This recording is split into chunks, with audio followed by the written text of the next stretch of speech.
itu merupakan salah satu evolusi. Tapi kenapa harus di-tap? Karena jarak bacanya yang pendek. Dulu cerita aja dulu sedikit Iya. ya, cerita dulu sedikit terkait pengalaman ngoprek RFID itu. Kalau saya mimpinya terkait teknologi RFID ini, kalau bisa sih Teman pintar, kita kembali lagi di Diskon. Berbagi mimpi, kolaborasi ide, dan solusi.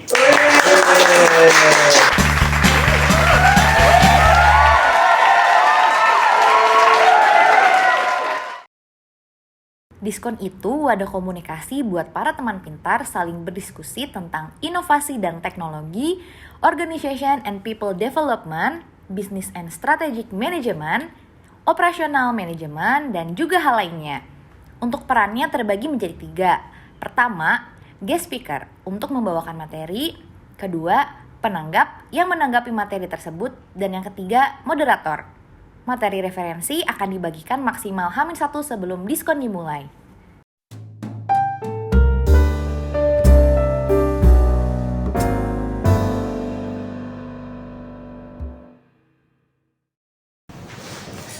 Teman pintar, perkenalkan, saya Arkam dari Sistem Engineering yang akan memandu jalannya diskon kali ini. Saat ini, kita sedang berada di diskon hebat dan bermanfaat. Topik diskon kita kali ini adalah tentang teknologi RFID. Untuk membahas detail tentang teknologi ini, kita sudah kedatangan narasumber yang luar biasa. Di sini hadir di hadapan saya, yaitu Kang Indra. Selamat datang, Kang Indra. Selamat datang, terima kasih. Bagaimana kabarnya? Alhamdulillah sehat, baik. Masih semangat ya? Semangat. Oh, oke. Kerja Luar biasa. sehat, kerja semangat ini. Oke, selain narasumber yang luar biasa tadi, kita juga kedatangan yang penanggap yang tidak kalah luar biasanya, yaitu Kang Aji dari Sistem Engineering. Selamat datang, Kang Aji. Bagaimana kabarnya? alhamdulillah baik. Alhamdulillah. Oke. Dan satu lagi yaitu Kang Dendi Hazikwadi atau kita panggil biasanya Kang Dendi dari Sistem Engineering. Selamat datang, Kang Dendi. Ya, siap. Bagaimana, sehat? Alhamdulillah sehat. Udah siap ya untuk Siap. memberikan masukan-masukannya pada diskon kali ini? Pasti siap. Ngobrol-ngobrol kita. Siap.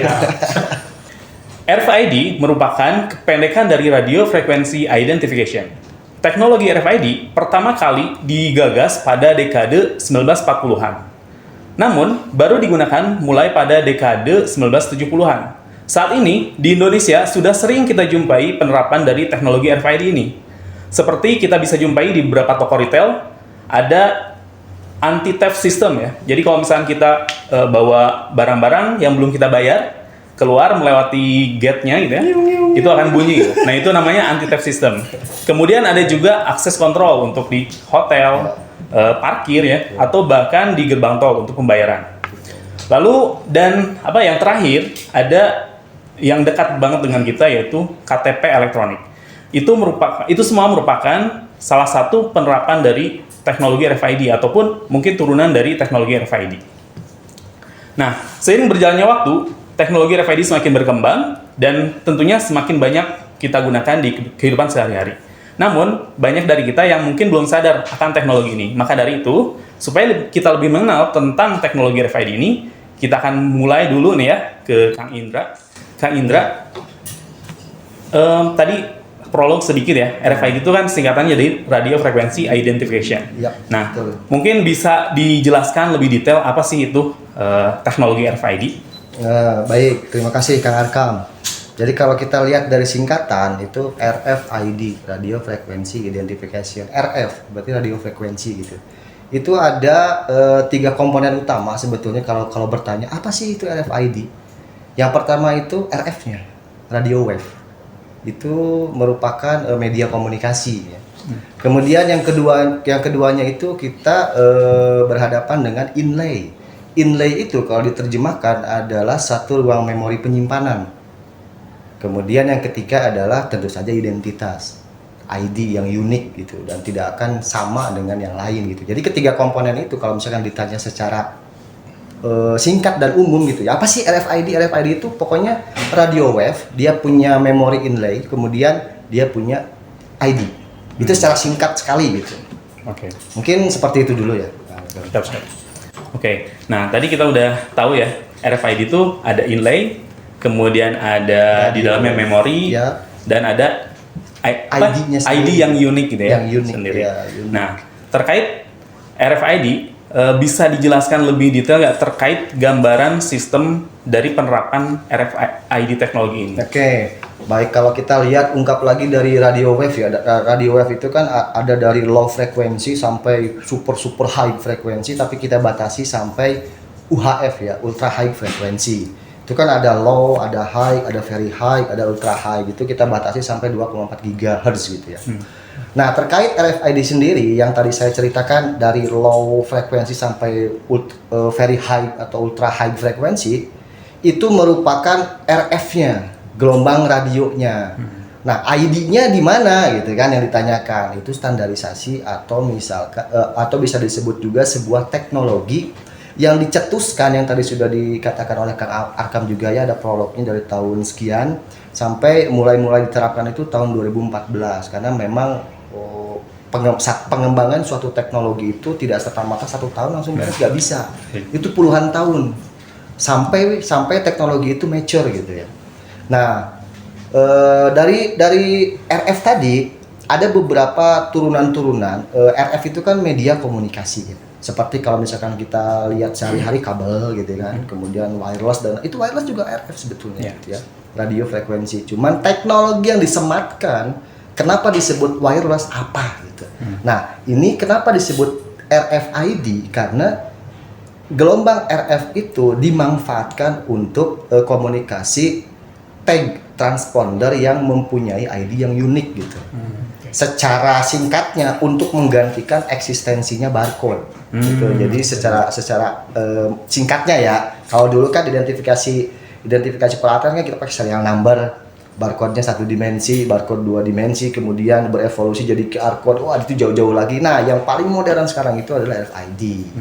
Nah, RFID sendiri itu ada range frekuensi yang disematkan di teknologi di dalam radio wave, itu disebut dengan RFID. Itu ada 3 frekuensi. Yang pertama di frekuensi high frekuensi di 433 MHz. Itu RFID. Kemudian ada lagi yang di UHF, ultra high frekuensi, di frekuensi 923 sampai 926 kalau nggak salah ya, dan 2,4 giga. Jadi ada tiga range frekuensi yang disematkan sebagai teknologi RFID. Mungkin begitu secara singkatnya terkait RFID. Tapi ada lagi teknologi lain kayak misalkan kartu dan segala macam, itu beda teknologi lagi gitu. Nah, itu kita bahas di awal lagi ya. Tadi kan prolognya ada kartu-kartu yang contactless gitu. Itu kan kalau dibaca gitu ya, beberapa literatur itu merupakan salah satu evolusi dari RFID, RFID teknologi ya. Betul ya, seperti itu ya. Betul. Cuman itu tuh jadi lebih spesifik, itu apa namanya? Ya, lebih spesifik lagi penggunaannya. Disebutnya apa itu? Disebutnya itu ada NFC. NFC. Near Field Communication gitu. Saya ada bikin beberapa ringkasan yang telah kami coba pelajari dari beberapa tahun yang lalu gitu.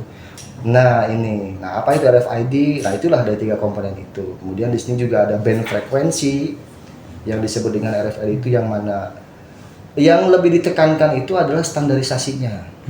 ISO, IEC sama EPC global. Nah, RFID itu punya ketiga standar itu. Kayak tadi NFC, Near Field Communication di HP kita gitu kan, untuk cek saldo ITO gitu kan.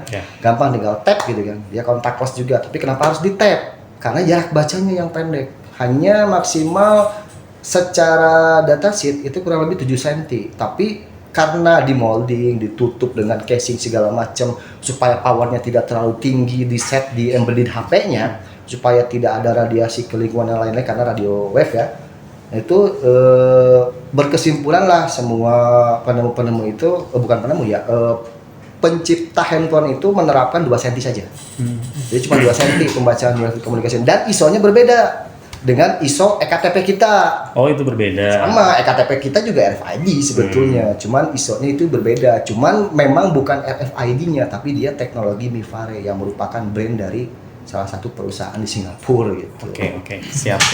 Oke, terima kasih. Jadi gitu ya, NFC itu teknologi yang lebih advance lagi terkait RFID ini. Lebih spesifik. Oke, nah sekarang kita ini kan, kalau misalkan tadi kan udah dijelasin ya. Nah, kalau misalkan si RFID ini kita pakai gitu, kita terapkan dalam sebuah sistem, kita perlu apa aja sih untuk menggunakan teknologi ini? Secara umum ya, kalau secara umum kan teknologi itu berevolusi ya, dari mulai yang paling sederhana sampai ke tingkat yang lebih advance gitu.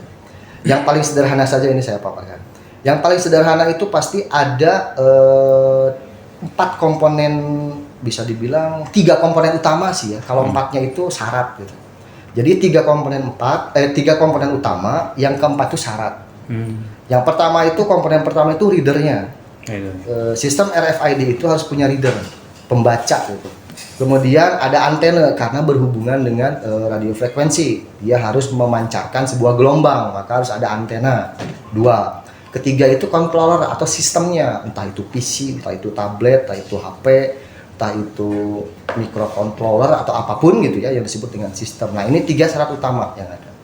Nah, yang keempat itu 3 poin utama. Nah, yang keempat syaratnya itu harus ada tagnya, transpondernya. Dan kita ingat bahwa RFID itu terbagi atas 3 bagian, yaitu ada RFID pasif, kemudian ada RFID semi aktif atau semi pasif, dan RFID aktif. Tetapi di jurnal RFID sendiri bahwa si RFID semi pasif atau semi aktif itu dianulir. Nah, ini kenapa dianulir? Karena terkait cost, ujung-ujungnya ke cost. Karena ketika kita berpikir, seorang engineer itu berpikir akan menerapkan sebuah teknologi, yang paling diutamakan adalah nge-reduce cost. Betul kan, utamanya ke sana gitu kan. Contoh misalkan pabrik-pabrik pembuatan mobil segala macam gitu menggunakan robot, investasi memang besar. Tapi costnya itu ditekan sedemikian rupa sih. Ya hitungannya saya nggak tahu ekonomi seperti apa, tapi memang menurunkan cost yang sangat signifikan gitu. Oke. RFID itu seperti itu. Jadi dari 3 jenis tadi, pasif, semi aktif atau semi pasif sama aktif gitu ya. Tapi yang kita akan gunakan di kebanyakan ini gitu ya. Hanya 2 itu saja, karena yang semi itu terlalu mahal ya costnya. Bukan terlalu mahal sih ya, jadi kayak nanggung gitu. Ragu-ragu gitu. Kamu teh sebetulnya mau ke aktif atau mau ke pasif gitu. Kalau misalkan mau ke aktif ya lebih mahal gitu, mau ke pasif nggak nyampe sistemnya gitu. Nah, makanya ini tuh banyak diperbincangkan gitu, apakah akan dianulir atau tidak. Tapi di dunia sekarang itu nggak ada yang pakai semi pasif atau semi aktif gitu. Dan ini satu lagi ya, RFID pasif dan RFID aktif dia berjalan di frekuensi yang berbeda. Kalau yang pasif itu di frekuensi UHF, ultra high frekuensi, di 923 sampai 926 range-nya. Kemudian kalau yang aktif ini ada 2 nih, ada 2 kelas lah, 2 kelas wave. Yang pertama itu di 433 MHz sama di 2,4 GHz. Nah, itu yang untuk frekuensi di masing-masing tipe jenis RFID itu. Oke, siap. Nah, tadi kita sudah jelaskan ya dengan detail dari Kang Indra terkait bagaimana sistem RFID itu bisa kita terapkan. Minimal ada 3 komponen utama ya, dan 1 syarat pendukung gitu ya. Nah, dari ketiga komponen utama ini, bagian mana sih yang memungkinkan bisa kita eksplorasi lebih dalam? Kan selama ini mungkin kita pakai teknologi ya dari luar gitu ya. Betul. Otomatis kita beli perangkatnya dari luar. Betul. Nah, barangkali gitu ya, dari ketiga komponen utama tadi, mana saja sih yang mungkin bisa kita develop lebih detail lagi atau lebih jauh lagi? Itu mungkin kita perlu nanya ke orang embedded ya, gitu ya. Betul. Nah, mungkin dari Kang Aji dulu kali ya. Kang Aji dulu nih. Kang Aji, kira-kira berdasarkan pengalaman Kang Aji sendiri, dari 3 komponen utama tadi, kira-kira komponen mana sih yang bisa kita explore lebih jauh lagi gitu ya, untuk bisa kita develop di LAN gitu? Oke, mungkin ya menurut saya yang bisa kita develop di bagian RFID readernya. Reader. Di bagian readernya mungkin kalau yang dijual di pasaran itu kan dia hanya reader saja. Dia perlu perangkat lain untuk ngebaca hasil readernya RFID itu tersebut. Nah, mungkin di LAN kita bisa develop RFID readernya itu disematkan jadi di satu embedded, bisa pakai mikroprosesor atau mikrocontroller, jadi sehingga nanti cost-nya juga bisa lebih turun gitu. Mungkin itu sih yang saya tahu. Oke, siap. Oke, kalau dari Kang Dendi, ada tambahan dari berdasarkan pengalaman-pengalaman yang sudah Kang Dendi ya, apa eksperimen terkait RFID ini? Oke, baik. Terima kasih. Untuk yang disampaikan Pak Haji saya sangat setuju gitu. Berdasarkan pengalaman juga saya pernah gitu ya ngoprek RFID sebelum di lain itu, pernah juga dapat proyek di yang terkait RFID. Dulu di Pasif, Kang Indra, saya main di Pasif di UHF, pakai standarnya ISO 18006C. Nah, dulu cerita aja dulu sedikit ya, cerita dulu sedikit terkait pengalaman ngoprek RFID itu. Dulu buat sebenarnya ada dua sudut pandang untuk implementasi di situ. Jadi di sana goals-nya itu sebenarnya inventory management, asset management ya. Tapi goals yang lebih utamanya adalah anti-theft system. Jadi supaya mengetahui nih barang ini masih ada atau enggak. Jadi di inventory atau anti-theft system. Nah di situ saya coba explore terkait si reader tadi, karena kalau saya sangat setuju kalau kita mau develop di bagian tag itu agak sulit. Kayaknya kita beli aja udah kalau tag kan. Dan tag itu ternyata macam-macam juga chipnya. Dan kalau yang dulu saya di UHF di ISO 18000 itu saya pakai chip yang H3 ada itu dari Higgs sebutnya. Higgs. Oh, Higgs 3. Nah, Itu produk Alien Technology. Iya. Dulu saya pakai itu Alien Higgs 3. Saingannya Monza. Saya belum nyoba. Produknya Impin. Nah, tapi saya readernya pakai Impin. Readernya pakai Impin. Nggak salah. Iya. Karena untuk inventory management itu ternyata reader tuh punya kemampuan masing-masing berdasarkan chip. Betul. Jadi ada yang bisa dia per secondnya itu cuma satu tag yang bisa dia baca, ada yang bisa burst gitu, bisa sampai Impin. Saya tuh dulu pakai Impin yang 600. Dia 1 detik bisa sampai 700. Cuma sebenarnya di sini juga saya pengen nanya nanti ke Kang Indra mungkin yang lebih berpengalaman. Saya punya tuh. Tahan dulu di situ kan ya. Nah, itu. Balik pertanyaan yang utama, saya sangat setuju untuk develop tuh di sisi readernya ya. Oke, karena tadi ya kalau kita beli pun banyak sekali ya spek-spek untuk RFID readernya ya. Oke. Nah, sebelum kita jauh tadi ya terkait RFID reader, tadi kan disinggung yang terkait yang pasif dan aktif. Memangnya dari kedua itu bedanya apa sih, Kang Indra gitu? Dari keduanya itu jelas saja. Yang signifikan gitu ya? Yang signifikan. Itu juga kita sudah buat rangkuman, mungkin bisa ditampilkan juga rangkuman yang sudah kami buat. Sebetulnya ini beberapa tahun yang lalu saya ada tim melakukan riset RFID. Dan dari tim itu kita membuat kesimpulan dari berbagai literatur yang pernah kita pelajari bahwa perbedaan aktif dan pasif RFID kita membuat satu kayak seperti kiasan atau apa ya, kita menyebutnya the 10 squad difference. Jadi squad gitu. Tentu saja perbedaan dari yang pasif ke aktif jadi ke atas kan. Nah ini dari perbedaan aktif dan pasif ini, pertama frekuensi tadi yang sudah saya coba paparkan juga, pasif itu di berapa, aktif itu di berapa, kemudian jarak baca, kemudian cost-nya, ukuran tag atau ukuran transpondernya, kemudian aset size-nya, ini bisa sampai berapa aset size-nya, kemudian industri, lokasi, cara attachment-nya. Itu yang paling penting. Itu kadang ketika kita mengimplementasikan sistem sudah bagus, layarnya sudah bagus, ketika dijalankan kok nggak terbaca, ternyata attachment-nya yang salah gitu.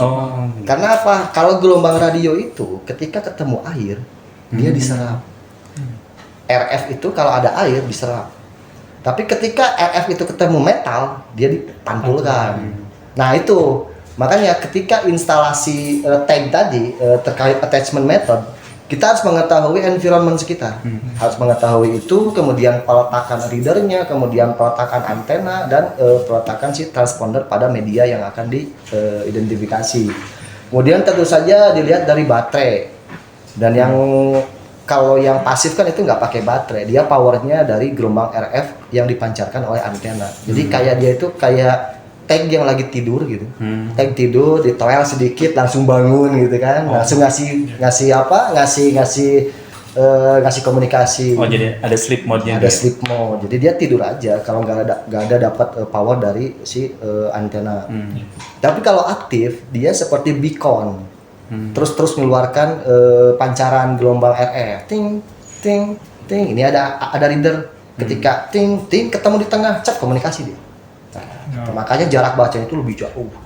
Karena kedua-duanya aktif, tagnya aktif, si readernya aktif. Tapi kalau yang pasif, dia hanya readernya yang aktif, yang tagnya itu diam dia. Jadi jarak bacanya akan berkurang. Kemudian yang tidak kalah kalah penting juga ini kelemahan nih. Aktif dengan pasif itu bisa dibilang, wah saya mah lebih milih aktif, tapi tergantung sudut pandang. Wah saya mah lebih milih pasif, tergantung juga gitu. Kalau misalkan pasif, dia bisa sampai 10 tahun digunakannya dan dia reusable, bisa dipakai terus berulang-ulang. Kemudian kalau yang aktif, ini kelemahannya dia cuma hanya 3-5 tahun bertahan. Karena menggunakan baterai, kita tahu baterai sendiri kan, kayak baterai motor, apa tuh baterai motor? Aki kan? Aki ya. Itu kan 2 tahun performanya udah turun, ya kan, udah harus diganti gitu kan. Harus diganti yang baru, baterai jam, harus diganti yang baru. Nah, kalau yang aktif itu terkait baterai, kelemahannya. Kalau yang pasif itu kelemahan yang paling signifikan itu ya terkait media. Tadi air dan metal gitu. Tapi dari segi umur pasif lebih lama. Oke, sebelum kita lanjut pembahasan lebih jauh lagi terkait RFID teknologi ini, di sini ada yang mau lewat dulu nih. Kali ini diskon disponsori oleh Gazia Store yang mempunyai tagline-nya adalah yaitu kenikmatan yang hakiki. Woi, mantap. Oke, nanti kita coba kenikmatan yang hakikinya kayak gimana ya. Nah, Gazia Store ini menyediakan berbagai jenis makanan seperti, gimana sih saya bacanya ya? Chokes au craquelin. Udah benar belum ya bacanya? Oke, nanti kita tanyakan lah ke ownernya.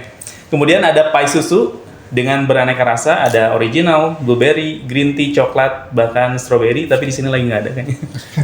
Kemudian bagi yang suka yang gurih-gurih ya atau micin-micin, itu ada cipuk, cireng kerupuk, dan basreng. Juga ada bakso aci yamin. Pokoknya kenikmatan yang hakiki deh.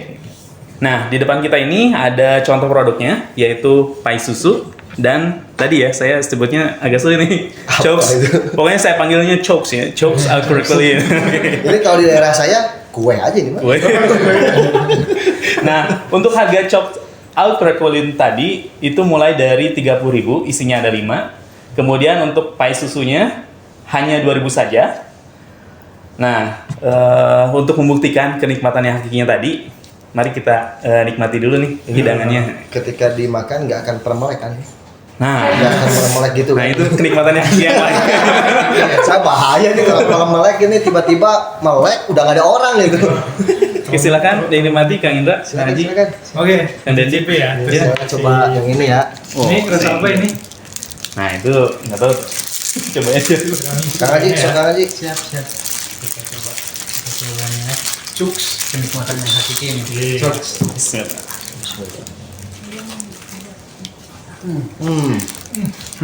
Memang benar. Benar sih. Tagline-nya ini nggak bohong sih ini. Pokoknya yang nonton jangan lupa ya. Yakin lah. Kalau mau kita harus ini, nyoba ya. harus coba nih Pak. Recommended ya. Recommended. Tunggu apa lagi? Tadi kita sudah buktikan kenikmatan yang hakiki ya. Yuk segera dipesan lewat WhatsApp yang nanti dicantumkan di deskripsi ya. Bisa dilihat di deskripsi atau bisa juga kunjungi Instagramnya yaitu @storegazia STOREGHAZIA. Oke, Gazia Store, kenikmatan yang hakiki. Selain Gazia Store, teman pintar juga bisa mengunjungi usaha-usaha para karyawan EPP Land yang ada di Mall EPP. Linknya bisa kawan-kawan lihat di deskripsi. Nah, di sana tidak hanya ada makanan, tapi juga ada jasa servis seperti servis komputer, body repair, dan masih banyak lagi. Tunggu apa lagi? Yuk segera kunjungi Mall EPP yang linknya bisa teman-teman cek di deskripsi ya. Oke, mari kita lanjutkan lagi pembahasan kita tentang teknologi RFID ini, Kang Indra. Siap. Nah, kalau misalkan kita mau nerapin nih teknologi RFID untuk kebutuhan atau untuk memecahkan masalah-masalah yang kita ataupun customer kita hadapi gitu ya. Apa aja sih yang perlu kita perhatikan sebelum memilih jenis-jenisnya itu tadi ya. Iya. Sebetulnya ada empat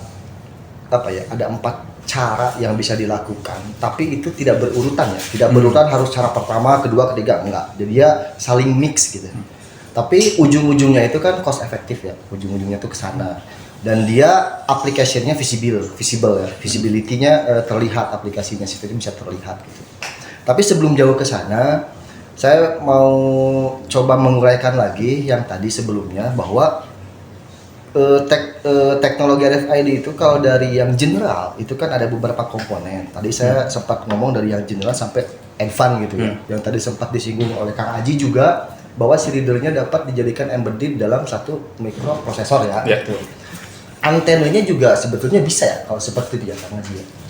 Bisa kan ya. Berarti ketiga komponen itu bisa dijadikan satu gitu kan ya. Sehingga dia jadi portable. Bisa kemana-mana gitu. Nah ini sebetulnya ide yang bagus ini. Kalau misalkan kita bisa sampai membuat ke sana, tentu saja cost-nya juga pasti nge-reduce. Karena tadi ada beberapa sebetulnya di dunia RFID itu ada perusahaan raksasa besar itu yang mempunyai nama besar RFID. Itu hanya ada 2. Tadi satu disebut oleh Kang Dendi, yaitu Alien Teknologi. Kita sebut aja ini bukan branded. Tapi memang benar kenyataannya bahwa mereka membuat chip, membuat inlay, dan membuat readernya juga sekaligus gitu. Dan portable-nya, kemudian mobile-nya juga sekaligus di sana gitu. Dan yang keduanya itu yang tidak kalah besar, Impinj. Nah, Impinj juga sama, dia bikin reader, bikin chip, bikin segala macam sampai ke customize gitu. Nah, ada beberapa perusahaan-perusahaan di Asia Tenggara, kalau itu nggak perlu saya sebut. Mereka beli chip ke mereka, chip readernya yang tadi disebut oleh Kang Aji, dan mereka memolding sendiri, membentuk embedded sendiri, jadi membuat rebranding lagi. RFID readernya ya? Bukan tagnya. Tapi chipnya yang mereka buat dari 2 perusahaan besar itu. Itu kayak Microsoft sama Apple gitu. Jadi saling gitu. Itu Microsoft atau Apple lah, kayak gitulah secara umum ya perbandingannya. Balik ke yang tadi. Itu ada 4, itu juga hasil dari kita melakukan pengembangan ya dengan tim. Itu juga udah saya ringkas di presentasi, nanti bisa coba dilihat. Nah, ini udah saya ringkas nih untuk melakukan selection method gitu. Nah, ketika kita berhadapan dengan user itu ada punya permasalahan gitu kan. Nah, kita sebagai engineer itu kan harus memberikan solusi gitu kan. Tapi ujung-ujungnya karena ini bisnis pasti harus nge-reduce cost gitu. Nah, kita melihat dari 4 seleksi metode ini. Kalau kita akan menerapkan teknologi RFID, tadi kan sudah dibahas juga ada RFID pasif, aktif dan segala macamnya, frekuensi segala macam. Pertama, kalau ini nggak harus berurutan ya, dari RFID, frekuensi, tag dan environment nggak harus berurusan, nggak harus berurutan gitu.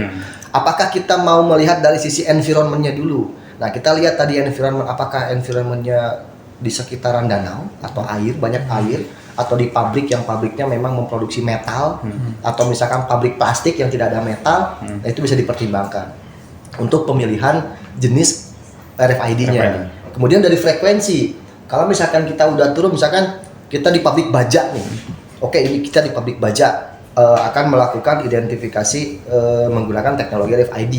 Karena di pabrik baja itu pasti ada besi. Pasti kalau misalkan ada pancaran gelombang radio itu pasti akan dipantul-pantulkan. Ini nggak cocok nih kayaknya kalau pakai pasif nih. Kayaknya akan kurang nih. Kita harus pakai aktif nih. Kita melihatnya pertama dari environment. Otomatis turun ke frekuensi. Kalau yang aktif itu pasti ada 2 frekuensi. Kalau nggak 433 pasti 2,4 giga. Hanya itu saja pilihannya. Nah, dari pilihan itu, kita milih mana? Lihat regulasi dan ISO di negara kita. Karena RFID itu diregulasi oleh negara. Tapi sejauh ini yang saya tahu ya, kalau untuk aktif itu masih free di Indonesia. Itu kan ada yang EU sama FCC, kemudian ada yang global. Nah, di Indonesia itu masih free. Yang komersil itu justru yang pasif. Komersil itu udah ada peraturan Menteri Kominfo ya, Kominfo itu udah harus. Jadi ketika kita menggunakan RFID pasif dengan frekuensi di 92 sampai 926, Buat 923 sampai 925, 925 itu kita harus sertifikasi ke Kominfo. Itu bahwa perangkat kita itu memang diakui dan disertifikasi. Tapi keluar dari itu nggak masalah, itu masih free. Siap. Nah, kemudian dilihat dari tag-nya. Kalau tag kan itu pertimbangan untuk memilih tag itu banyak sekali.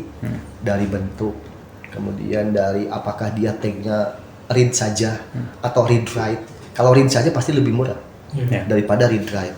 Kemudian ukuran, kemudian antena yang dibikin itu antena tuh macam-macam.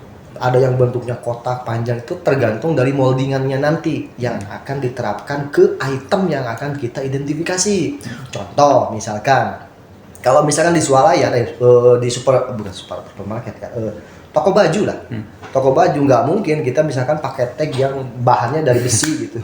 Kan harus pakai itu aja kayak yang digantung gitu aja, ya kan? Kayak gitu. Itu udah cukup. Nah, itu pemilihan seperti itu juga jadi pertimbangan gitu. Kemudian yang tidak kalah terakhir lagi kan RFID type-nya tadi udah disinggung juga. Yang keempat itu kalau kita compile itu harus visible gitu. Jadi aplikasinya visibility dan ujung-ujung nanti ke reduce cost gitu. Jadi yang 4 ini nggak perlu harus apa dulu nggak. Itu tergantung dari usernya, kondisi usernya itu seperti apa gitu. Itu sih secara singkatnya. Oke, jadi 4 metode ini bisa membantu kita ya dalam memenuhi kebutuhan dari customer kita ya untuk menyelesaikan solusi permasalahan-permasalahan dia gitu. Betul. Saya udah sempat juga nih ngerangkum sama teman-teman, ada juga nih benefit yang dihasilkan dari RFID. Oh, oke. Gimana tuh? Itu ada 8 benefit lah yang dilahirkan. Itu dibandingkan dengan teknologi apa? Dengan teknologi lain yang mirip, kayak misalkan identifikasi ya. Identifikasi sekarang kan pakai barcode, line of sight, kemudian dan teknologi lainnya dengan RFID, itu RFID jauh lebih unggul. Pertama dari lifetime. Yang paling saya garis bawahi itu adalah unattended. Jadi dia nggak butuh perawatan. Kayak misalkan ekor ayam lepas aja tuh gitu. Free maintenance ya. Free maintenance gitu. Kemudian dari memori dan fleksibilitasnya banyak lah. Tapi yang saya garis bawah itu adalah 8 keunggulan dari RFID ini yang sangat menguntungkan untuk diimplementasikan. Apa aja tuh? 8. Ya, benefit. itu udah dirangkum juga sih. Nyingkatnya itu the 8B gitu kan. Dia unique, reusable, high resistant, read capability-nya, storage-nya, kemudian security-nya juga udah bagus. Dia akurasinya tinggi dan unattended tags. Yang free maintenance tadi ya. Free maintenance. Nah, ini yang paling saya garis bawah itu tuh unattended tags gitu. Itu mungkin untuk ini ya, apa namanya itu yang pasif kali? Yang pasif, yang aktif juga. Oh, aktif juga. Aktif juga kan. Betul. Kayak barangkali mungkin dari keempat metode tadi nih, Kang Aji atau Kang Dendi, kan tadi sempat cerita juga ya ada sedikit permasalahan kali ya di project yang sebelumnya. Nah mungkin bisa di-share nggak pengalamannya terkait pemilihan metode ini gitu?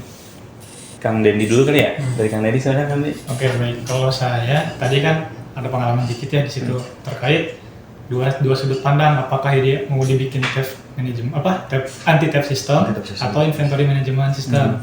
Nah di situ sebenarnya ternyata kalau pengalaman saya nyoba yang burst itu yang 700 take per second itu tidak selalu sempurna.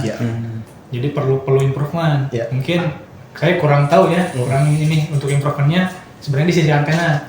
Mungkin Pak Haji yang lebih ngerti kalau di sisi antena. Ngerti karena terkait tadi ada bahan metal yang dipantulkan seperti apa, apakah bisa dipantulkannya diarahkan atau tidak itu. Jadi yang dulu saya implementasikan itu adalah anti theft management sistemnya. Jadi ya ketika terbaca seperti toko-toko retail baju, ketika terbaca dia ngasih alarm, ngasih notifikasi bahwa baju ini secara database misalkan belum terjual, tapi udah melewati batas bonderinya kayak gitu. Mungkin mau menambahkan atau apa? Oke, silakan Kang Haji. Oke. Untuk yang tadi yang terkait antena mungkin ya. Memang dulu juga saya punya pengalaman. Saya juga pernah bermain RFID dulu untuk bikin kayak di toko baju lah. Jadi kita tahu Retail ya. Kayak retail gitu. Ya dulu tuh saya bikin sistem ketika orang ngambil baju dari raknya dan itu kan otomatis hilang dari readernya nih. Betul. Ketika hilang dia baru munculin di layar bahwa ini produknya penjelasannya nanti muncul di layar. Betul, Nah, fansnya ya. dulu saya sempat bermain itu juga ngaruh ternyata di antena. Jadi waktu itu antenanya kita pakai patch antena yang hanya di PCB aja. Dan ternyata embed langsung ya? embed langsung. Tapi ternyata satu panjang rak yang 1,5 meter tuh nggak semuanya kebaca. Ke cover. Akhirnya kita coba lagi pakai antenanya wire, dipanjangkan, terus dihitung panjang gelombangnya disesuaikan minimal 5/8 lambdanya, dan ternyata terbukti nih antena sangat ngaruh gitu. Betul. Itu besar pembacaannya. Betul. Oke. Itu pengalaman saya sih. Luar biasa sekali nih pengalamannya Kang Indra nih. Nanti kalau misalnya ada project-project ini bisa nih diajak ya. Mungkin saya tadi tanggapin sedikit dari Kang Dendi, itu betul Kang. Karena kalau RFID itu bukan satu sistem yang jadi langsung jadi pakai. Bukan seperti itu. Bukan seperti kita beli, kalau sistem itu apa ya dibeli? HP lah, teknologi handphone gitu ya. Kita beli bisa langsung pakai gitu, nggak perlu apa-apa lagi. RFID itu nggak seperti itu, sistem RFID itu ada trial error. Nah, makanya ketika orang mengusulkan saya ada permasalahan, ingin lebih nge-reduce cost dan teknologinya modern, pemilihannya RFID, bagaimana solusinya? Nah, itu user dengan development itu harus intens. Ketika ada solusi yang diusulkan oleh developer, itu tidak serta-merta langsung jalan, enggak, itu trial error. Tadi ada pengalaman Kang Aji kan terkait antena.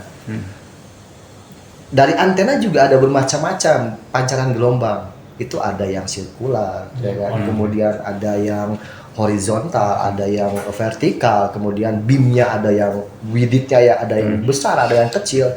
Nah, itu diperhatikan dari sana juga. Pemilihan antena, kemudian pemilihan reader, pemilihan tag, bentuk tag pun itu di trial error. Awalnya misalkan bentuk tagnya segede gini gitu ya.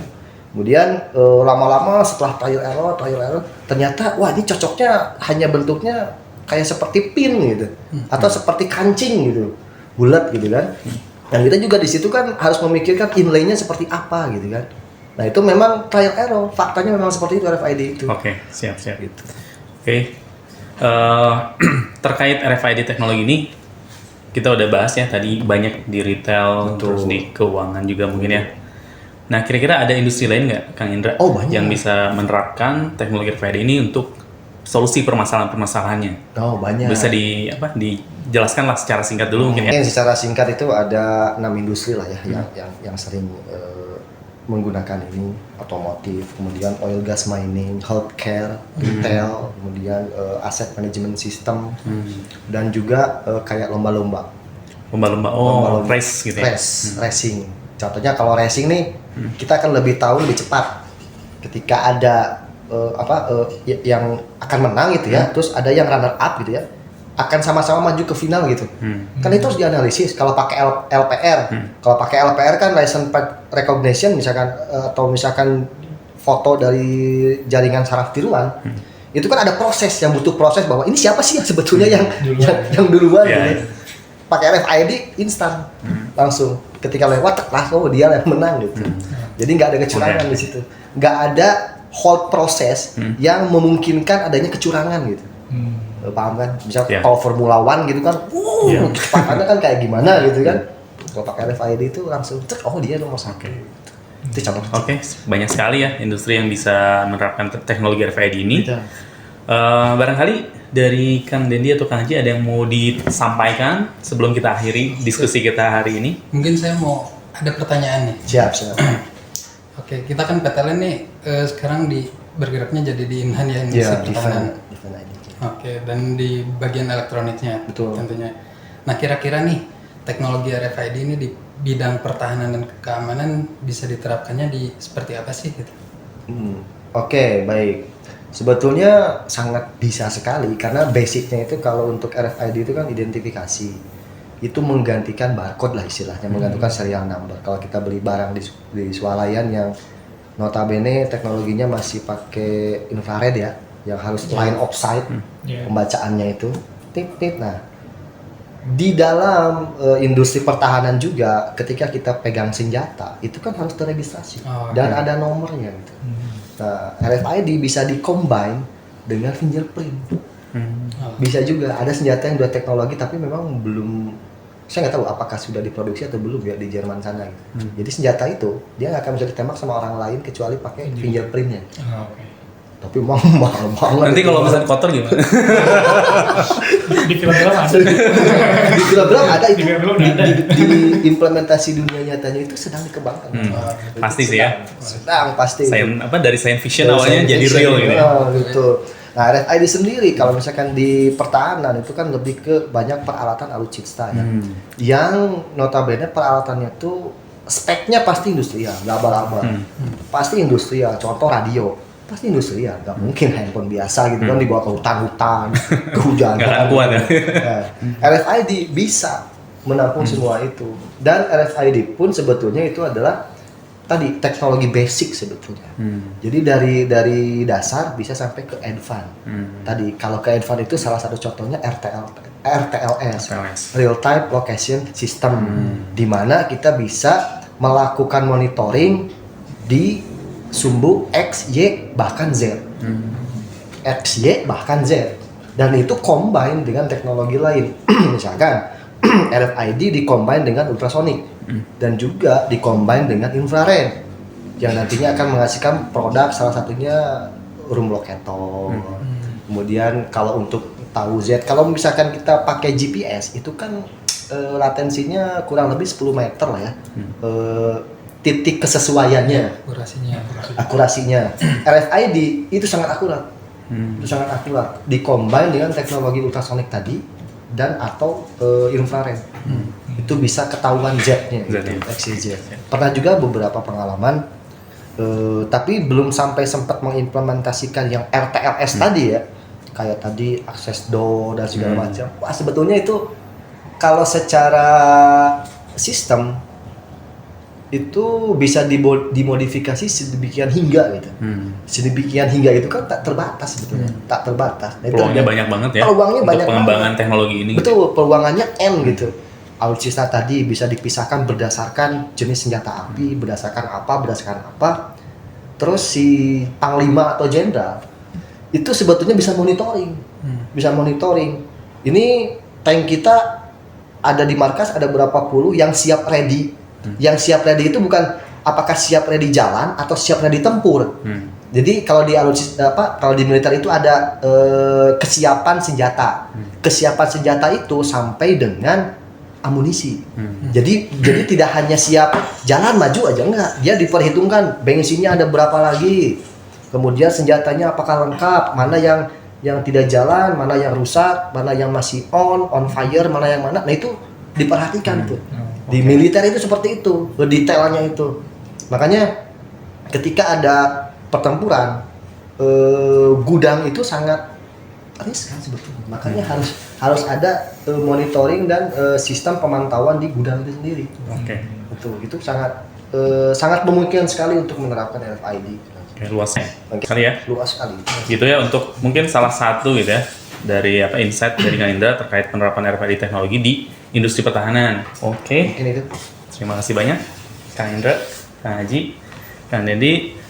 Nah, di akhir nih sesuai tagline kita ya, berbagi mimpi, kota berisi ide dan solusi. Jadi di akhir acara mungkin Kang Indra, Kang Haji sama Kang Dendi bisa sampaikan gitu ya terkait mimpi atau harapan terkait teknologi ini ataupun yang kita bahas kali ini gitu ya. Kalau misalkan udah ada ide solusi yang kepikiran boleh juga disampaikan. Kita mulai dari ini dulu ya, dari Kang Dendi yang sebelah kanan saya. Silakan Kang Dendi. Kira-kira apa nih harapan dan mimpinya nih? Kalau harapan dan mimpi saya terkait teknologi RFID ya, mungkin di veteran industri ini mungkin bisa coba diimplementasikan lagi gitu. Kan kita nih punya ID card. Oh iya. Betul. Mungkin ID card ini bisa dimanfaatkan memanfaatkan teknologi RFID tersebut. Entah penggunaannya untuk akses ke gedung, akses bahkan ke kartu parkir juga kan bisa. Akses, jadi nggak perlu tiap masuk betul, kecuali orang umum gitu ya, tamu. Sama lebih absen juga mungkin bisa juga gitu. Seperti itu sih kalau dari saya. Oke. Silakan kalau Kang Haji gimana nih mimpinya nih? Kalau saya mimpinya terkait teknologi RFID ini, kalau bisa sih kita bisa kerjasama nih sama Pindad yang membuat senjata. Membuat yang tadi itu untuk labeling identifikasi senjata itu sehingga tidak sembarangan lah ya. Betul, tidak sembarangan. Iya. Gitu dari saya. Nah, terakhir nih, silakan Kang Indra, setelah pembahasan yang cukup panjang tadi, barangkali bisa diringkas ya, mimpi dari Kang Indra terkait RFID teknologi ini apa aja sih? Ya, Silakan Kang. mungkin kalau mimpi saya yang mungkin ini susah juga nih mimpinya nih. Saya ingin menerapkan RTLS sebetulnya di inventory manajemen aset kita di perusahaan kita, khususnya di divisi kita lah. Oke. Itu, aduh, sangat acak-acakan banget ya gitu. Jadi saya ingin menerapkan itu sampai ke teknologi RTLS-nya. Jadi ketahuan tuh aset tuh jalan-jalannya kemana gitu. Dia mau jalan-jalannya tuh kemana di area gedung ini ya. Kalau misalkan kita implementasikan satu lem ya mungkin costnya juga harus dipasang di mana-mana gitu kan. Satu lantai aja, lantai dasar di gedung B. Dipasang di sana, jadi kita tahu nih barang tuh kemana aja sih jalannya. Ketika keluar dari area gedung B, alarm langsung, wah, ini siapa yang pegang gitu kan. Kemudian hak akses juga, hak akses bahwa orang tersebut memang bisa mengakses barang A, barang B, barang C. Kalau mau mengakses barang D, dia harus ada permit dari atasnya gitu. RFID bisa sampai ke sana untuk hak akses gitu. Nah, saya ingin mimpi saya itu menerapkan RTLS itu di divisi ini. Gitu. Oke. Terima kasih. Mimpinya luar biasa sekali ya. Mudah-mudahan bisa diimplementasikan. Sekali lagi saya ucapkan terima kasih banyak kepada Kang Indra, Siap, Kang sama-sama. Aji, dan Kang Dendi sudah hadir di diskusi kita hari ini. Semoga apa yang kita diskusikan hari ini bisa kita ambil manfaatnya, khususnya untuk para penonton semua ya. Ya, untuk teman Oke. pintar ya. Bagi para teman pintar yang tertarik untuk menjadi narasumber dan ingin membagikan mimpinya seperti Kang Indra di acara diskon selanjutnya, teman pintar bisa mengakses tautan atau link yang ada di kolom deskripsi. Dan nantikan episode-episode diskon berikutnya. Kami tunggu juga pendapat outstanding dari teman pintar semua di kolom komentar. Dan jangan lupa subscribe channel ini agar teman pintar tidak ketinggalan episode-episode diskon selanjutnya. Akhir kata kami ucapkan terima kasih banyak. Sampai berjumpa kembali di diskon episode selanjutnya. Tetap semangat, tetap outstanding, tetap di Diskon. Berbagi mimpi, kolaborasi ide, dan solusi. Yeay.